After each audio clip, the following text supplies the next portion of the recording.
Invitamos a pasar al doctor Leonardo Erichmann. Leonardo es profesor adjunto del área de biotecnología del Departamento de Fisiología y Biología Molecular y Celular de la Facultad de Ciencias Exactas Naturales de la UBA y es investigador de CONICET. Leonardo Erichmann va a hablar sobre ecología microbiana y salud ambiental. Es la última charla de esta etapa. Bueno, buenos días, muchas gracias. Quiero agradecer a los organizadores por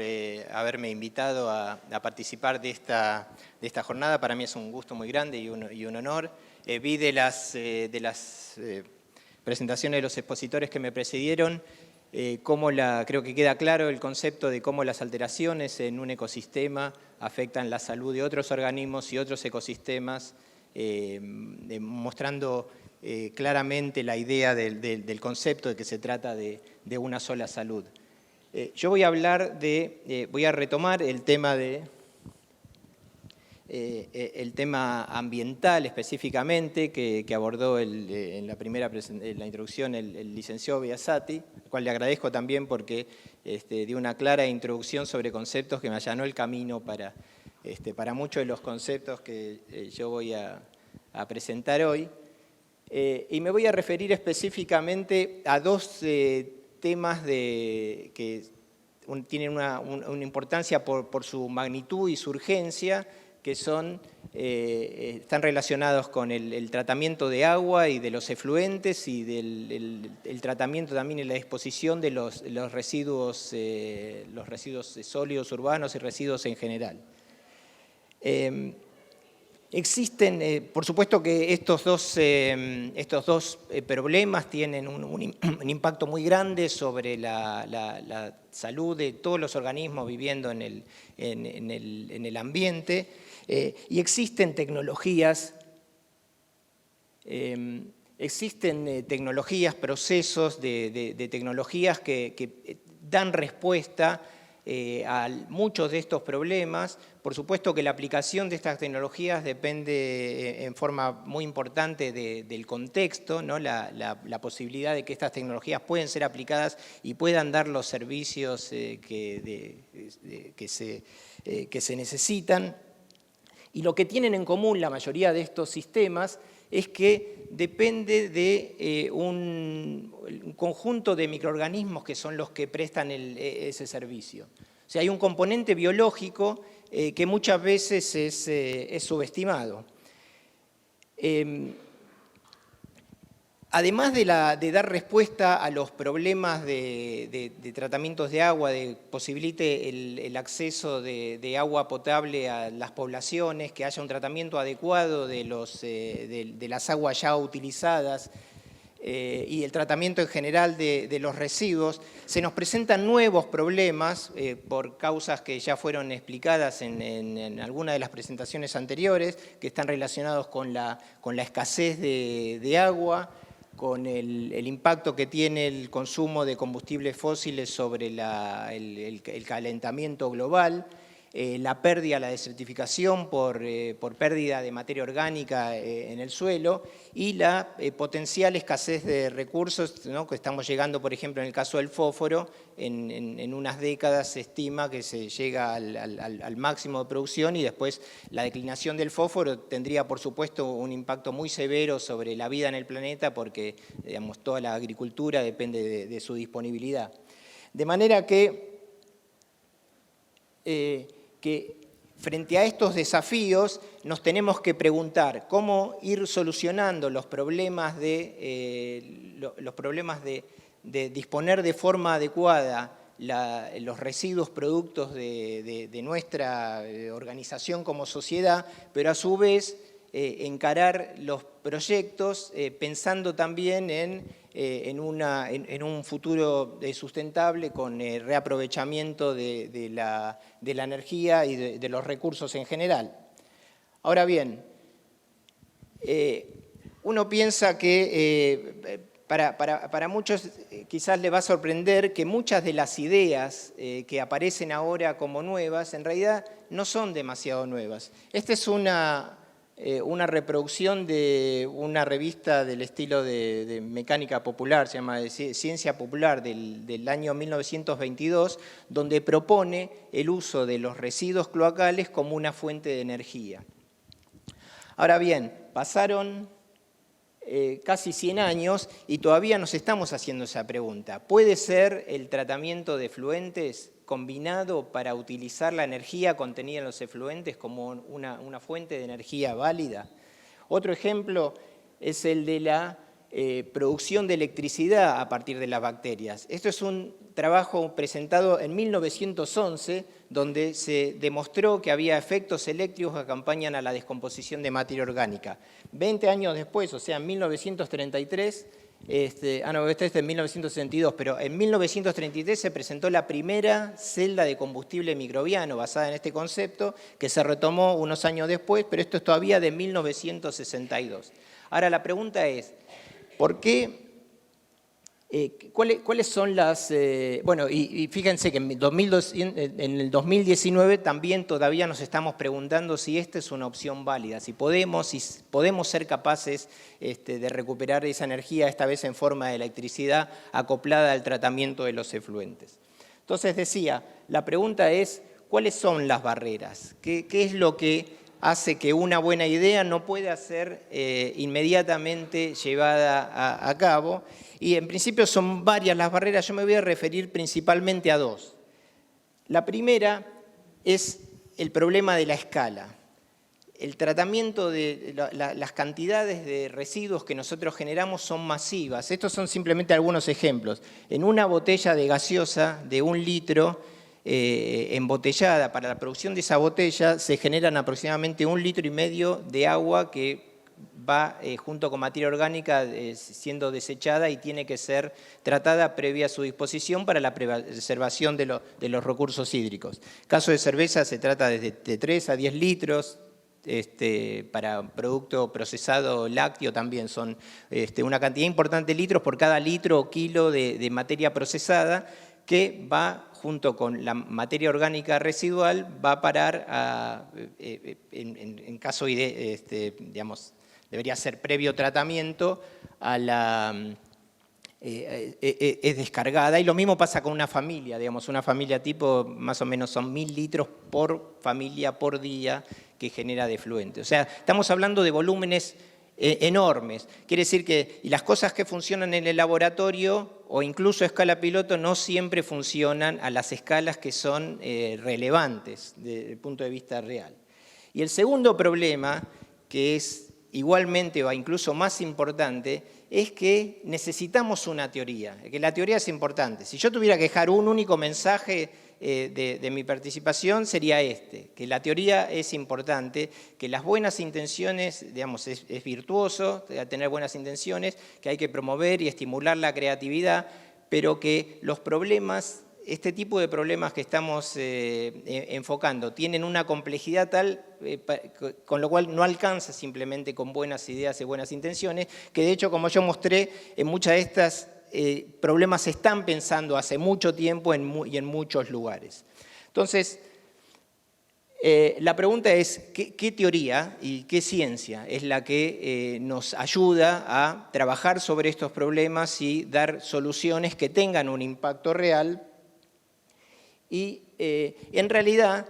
los ingenieros que diseñan sistemas de biotecnología ambiental, pues son sistemas aunque no tengan presente en el momento de diseño el concepto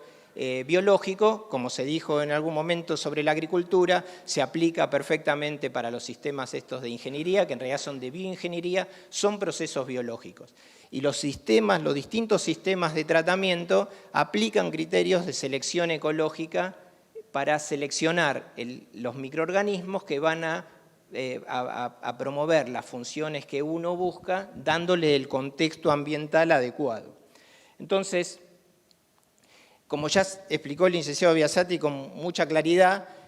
hay una enorme diversidad fisiológica que surgió del diálogo entre la creación de nuevos hábitats a través de microorganismos que a su vez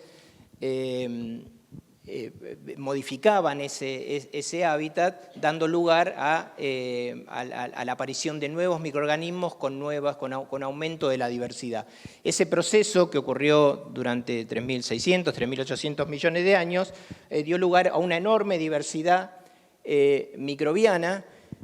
Y entender entonces un sistema como estos que, por ejemplo, que generan biogás a partir de materia orgánica o que genera un efluente tratado a partir de un material que contiene una alta concentración y diversa cantidad de sustratos orgánicos, involucra la participación de miles de millones de microorganismos en los cuales hay miles de especies. Entonces, es así nuevamente que convergiendo con lo que se discutió previamente, digamos, prácticamente todos los ecosistemas contienen un número muy grande de microorganismos que son componentes esenciales de esos ecosistemas. Eso pasa en suelo, bueno, en la rizosfera,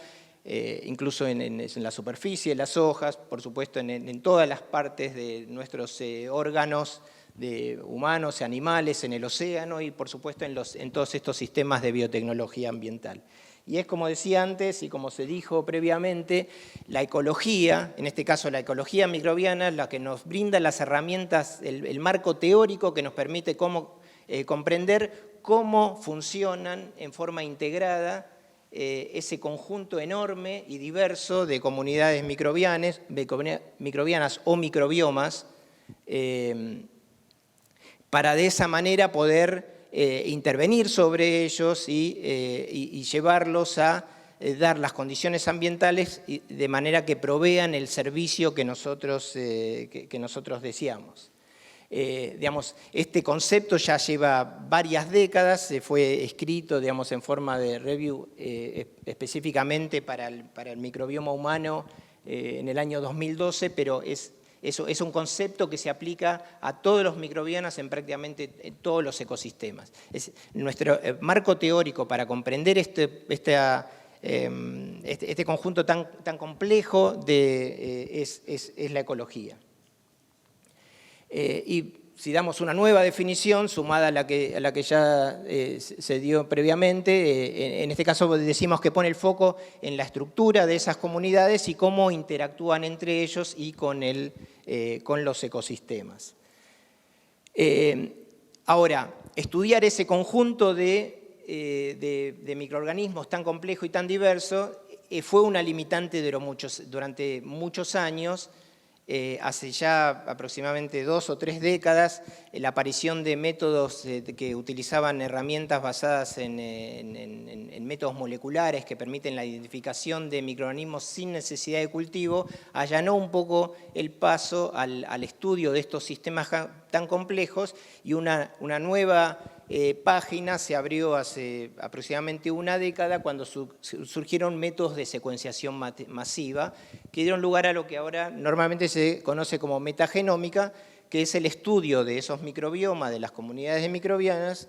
a partir de los ácidos nucleicos extraídos directamente de la muestra ambiental. En realidad se trata de un conjunto de técnicas, no es solamente la secuenciación de ADN, hay también el estudio de la expresión, el estudio de metabolitos, etcétera, que se conocen como metaómicas, pero lo importante es que nos ayudan a entender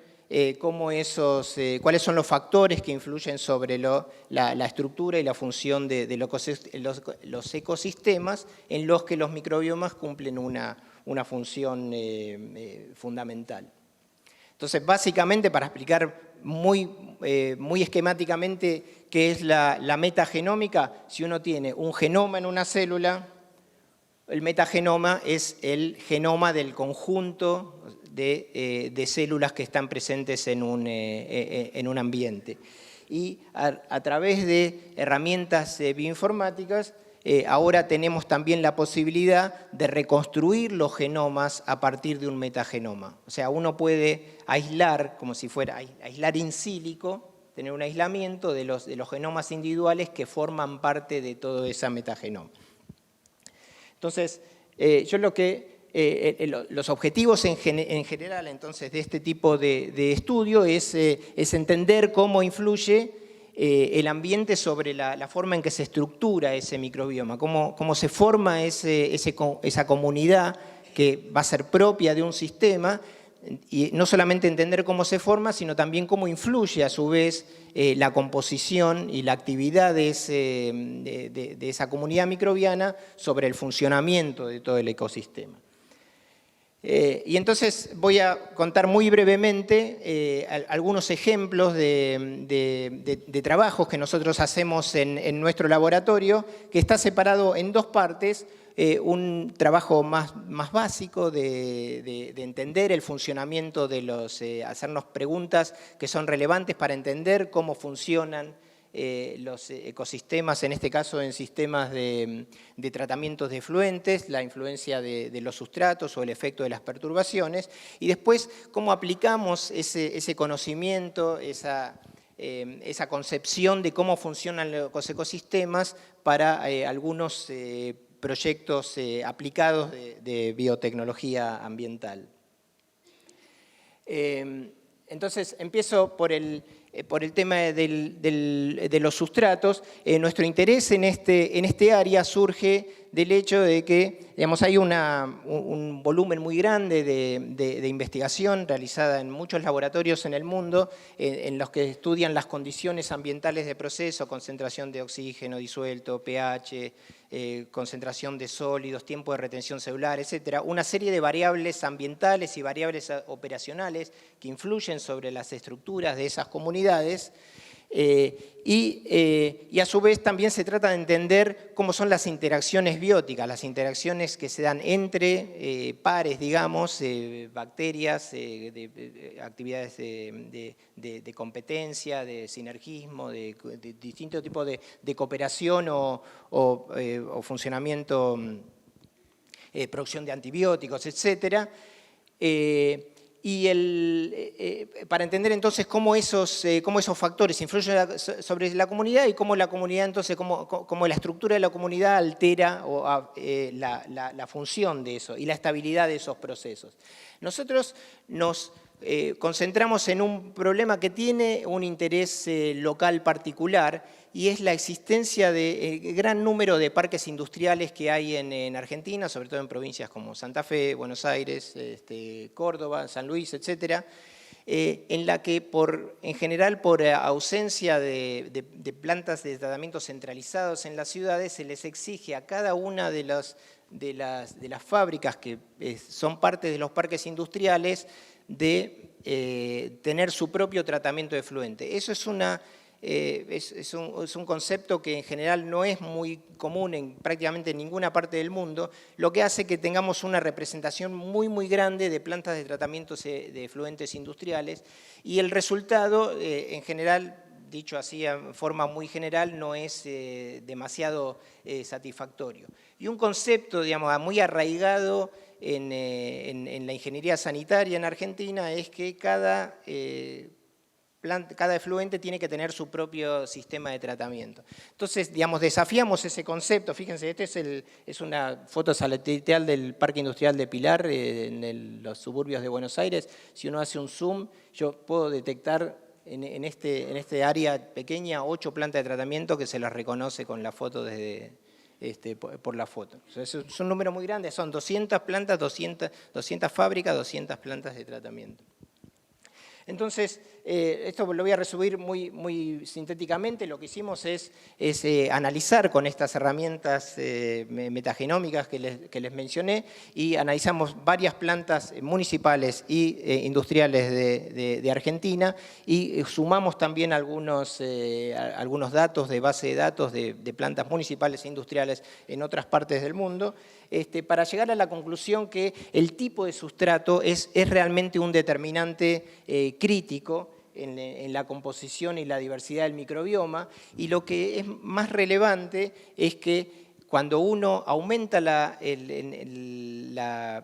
tipo de sustratos, que es lo que sucede en un sistema domiciliario municipal donde la variedad de sustratos es mayor, la diversidad es mayor, hay más funciones en más especies. Y esto da lugar a repensar, aunque no es el único concepto, por supuesto, ni siquiera a lo mejor es el más importante, pero hay muchas otras razones sumado a esta, que harían repensar la posibilidad de centralizar los sistemas de tratamientos en parques industriales. Digamos, es una forma de ver cómo un concepto que surge del estudio de la ecología de estos sistemas puede sumar a tomar decisiones de planificación. Respecto al efecto de perturbaciones, digamos, estos son los criterios que tiene que tener cuando uno piensa en un sistema de tratamiento, tiene que pensar que debe ser práctico en gran escala, como ya mencioné, debe pensar que tiene que operar siempre, en forma continua, y estamos hablando de sistemas abiertos y que están muy sujetos a perturbaciones. De manera que, y además debe tener la capacidad, en lo posible, de la máxima capacidad de autorregularse, de no necesitar una intervención constante de un operador. Digamos, así es como uno trata de pensar en un sistema de este tipo. Y la pregunta entonces es, ¿cuál es la capacidad de respuesta a perturbaciones de un sistema abierto que está sujeto a todo tipo de perturbaciones en forma constante? Nosotros, para estudiar esto, hicimos un convenio con la empresa AISA, que tiene la jurisdicción del tratamiento de aguas efluentes en la zona de Buenos Aires y en Gran Buenos Aires, y analizamos durante 3 años que coincidieron con un periodo que se ve, esta es la línea roja. Es una planta que trata los efluentes para aproximadamente 550.000 personas. La línea roja indica la carga orgánica de ingreso y la línea negra la del efluente tratado. Y se ve un periodo de duración de aproximadamente 9 meses con más fluctuaciones, y ese periodo corresponde con una renovación, la ampliación de la planta, con la incorporación de un nuevo módulo, y los trabajos que llevaron a esa incorporación, que duraron aproximadamente 9 meses, estuvieron tipificados por muchas paradas de plantas y demás. Son las flechas que se ven en la parte inferior. Y digamos, este gráfico lo voy a explicar muy sintéticamente. Lo que se ve es que tanto a nivel de funciones en los genomas como de los genomas, lo que se ve en cada uno de los colores corresponden a grupos que están asociados porque son similares entre sí, y tanto si uno mira en la parte inferior los genomas como los módulos, hay zonas, una zona amarilla que corresponde con el periodo perturbado y una zona verde que corresponde con un periodo de máxima estabilidad. Y lo que es interesante es que nosotros miramos cuáles eran las características de las bacterias, mirando los genomas individuales, cuáles eran las características de los microorganismos que están presentes en los periodos estables y en los periodos perturbados, y nos guiamos en principio por esta observación general de que el número de copias de operones ribosomales reflejan las estrategias de crecimiento de las bacterias. Cuando nosotros miramos esto en nuestros sistemas, encontramos que en el periodo perturbado, vamos a empezar con el periodo estable, la mayoría de las bacterias tienen una sola copia de operón ribosomal. El número en los ribosomas es donde se sintetizan las proteínas. Cuando un organismo crece en un sistema de bajo contenido de nutrientes y no necesita crecer rápidamente, digamos, no necesita tener una maquinaria que le permita sintetizar proteínas a alta velocidad, mientras que ese requerimiento aparece para microorganismos que están presentes en sistemas con mayor contenido de recursos. Es lo que pasa, por ejemplo, cuando uno compara lo que sucede, el tipo de microorganismos que están presentes en un sistema ambiental en relación a lo que pasa cuando uno crece una bacteria en el laboratorio. En el laboratorio yo doy un pulso de alta concentración y de esa manera selecciono bacterias que pueden crecer rápidamente aprovechando con facilidad los recursos disponibles. Eso no sucede, por eso no es una sorpresa que en condiciones estables el grupo de bacterias que está creciendo en ese sistema es un grupo que tiene bajo copias de operones ribosomales, es decir, adaptadas a altas afinidades por sustrato y bajas velocidades de crecimiento. Ahora, la pregunta es, ¿por qué en el sistema perturbado aparecen bacterias que tienen mayor número de copias ribosomales? La metagenómica permite a partir de cada una de las muestras individuales, hacer una estimación de la tasa de replicación, de la velocidad de crecimiento. Eso sería un poco largo de explicar ahora, después si a alguien le interesa lo podemos conversar, pero entonces nosotros podemos medir, a partir de los genomas individuales, podemos medir a qué velocidad se replica.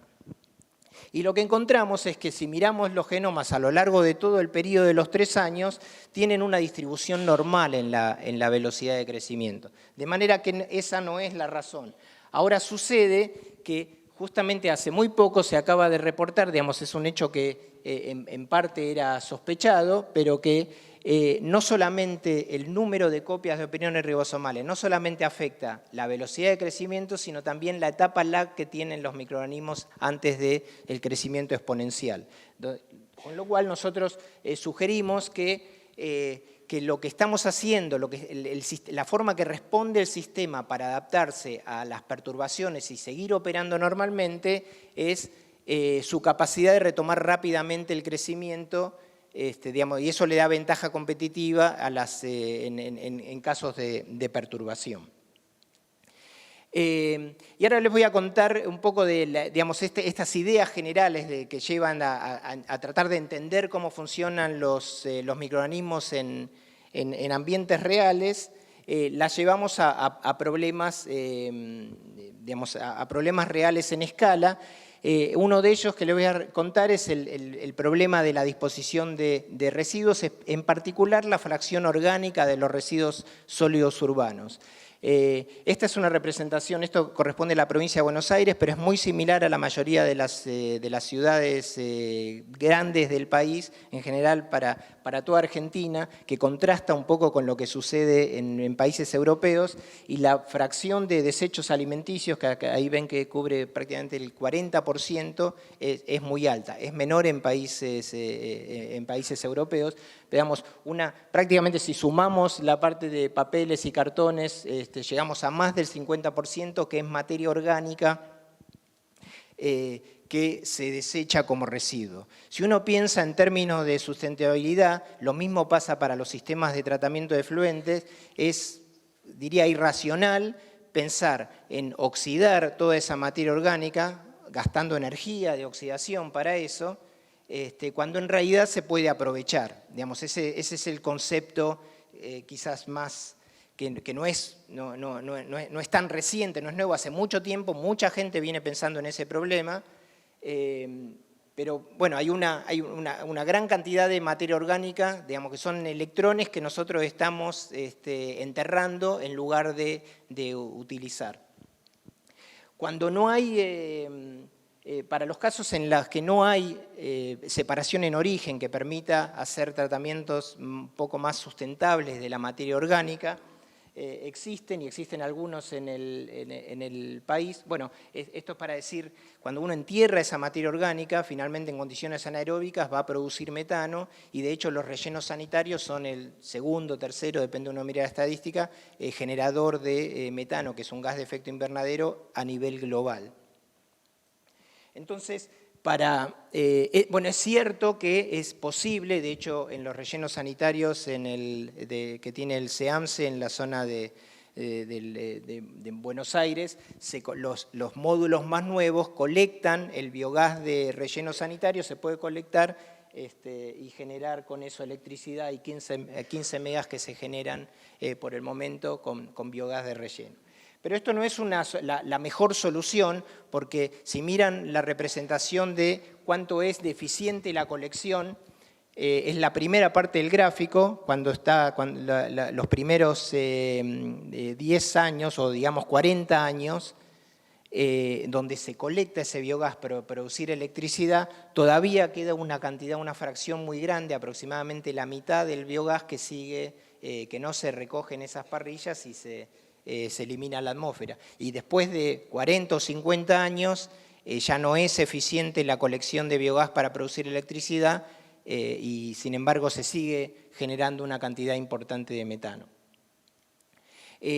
Para eso existe también una solución tecnológica. Hay algunos casos en Argentina de unas plantas que se conocen como tratamiento mecánico biológico. Esto lo que permite es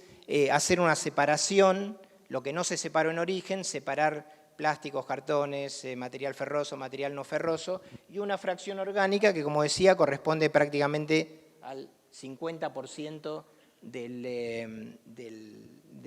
material total. Entonces, los objetivos de este TMB no es específicamente la separación para reusar, sino la de reducción de cantidad de material digerible que va a parar al relleno, ¿no? Y esto, lo que se ve ahí, esos son los túneles donde a la izquierda, el túnel donde se digiere esa materia orgánica,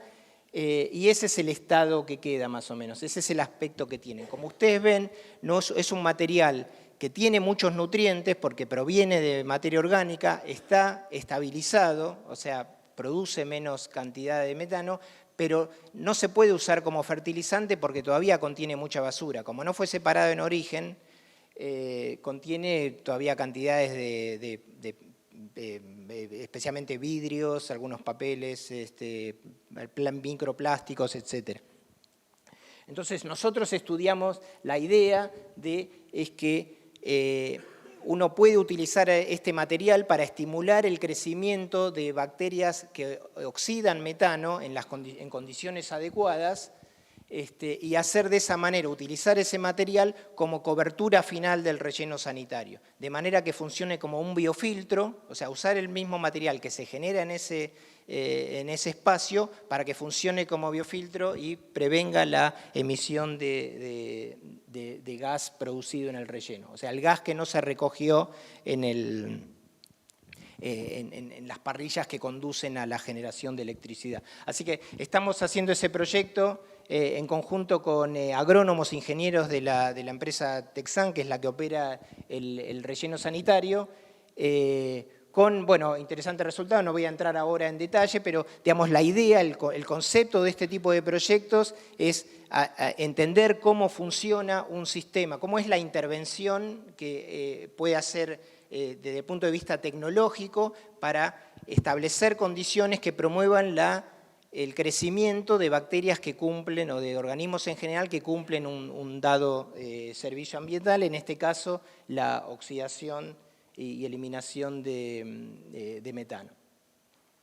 Y finalmente voy a terminar con otro proyecto que también tiene una motivación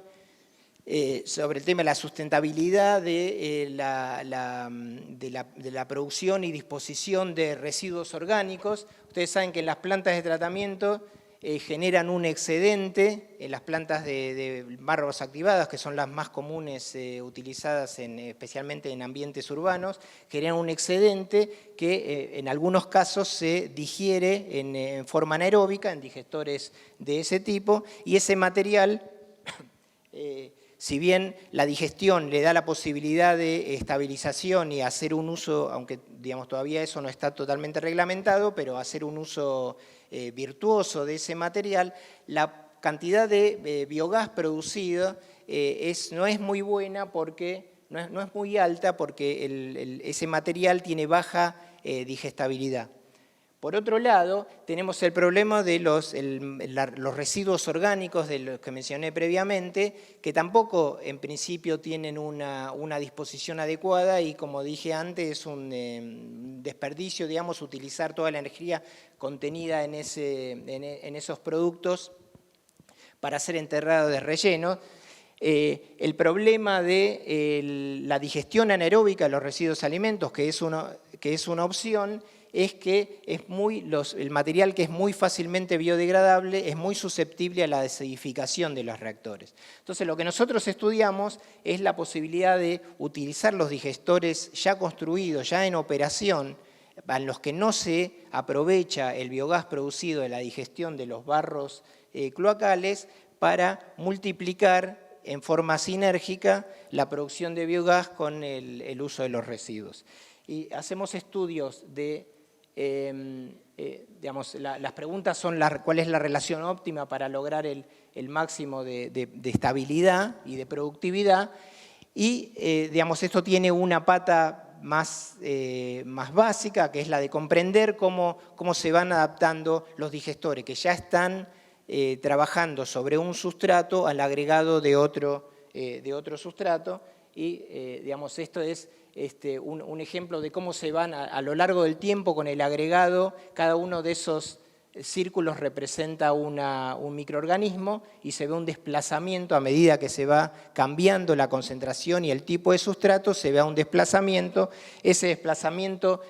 tiene una explicación, digamos, este es un resumen de lo que se ve en una condición, digamos, no tengo para indicar, pero digamos, son como dos grandes grupos que aparecen en las condiciones iniciales y cuando se terminó la adaptación a